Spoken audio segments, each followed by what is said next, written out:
I work in Africa and I run an international charitable organization.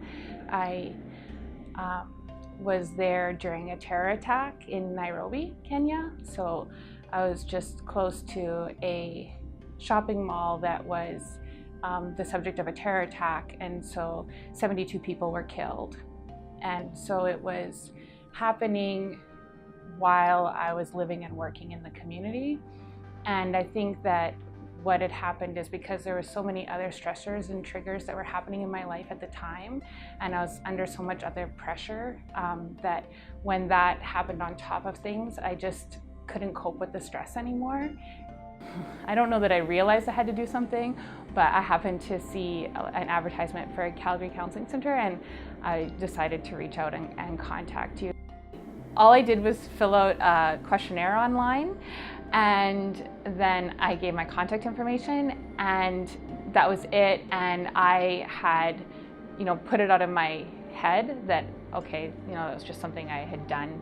And then, like the next day, I got a phone call from a counselor, on my phone, and I was shocked.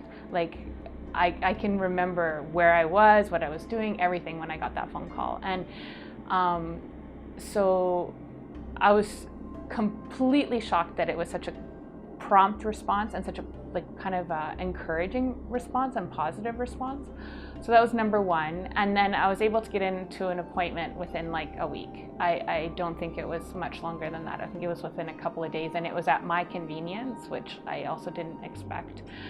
And so it didn't interfere with work. And then also when I started counseling, I wasn't asked a single question about my past or the specific questions about the trauma that had led me there. It's not that we didn't have opportunities to talk about the trauma that led me to being here, but it wasn't the main focus of counseling. The main focus was about strategies and support and encouragement in moving along in my journey and making progress. So that was a big shock as well, and a huge positive experience.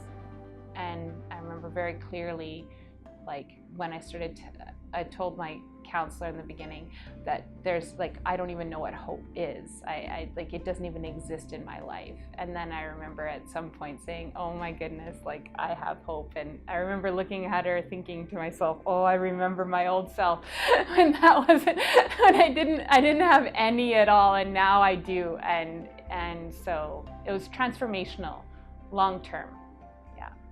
I'm a huge advocate for mental health, though. I mean, that's why I'm doing the interview, because I really believe that if people reach out when they're going through such a difficult time, that it can begin a journey towards healing, right? And really transform and change their life. I know it did for me significantly.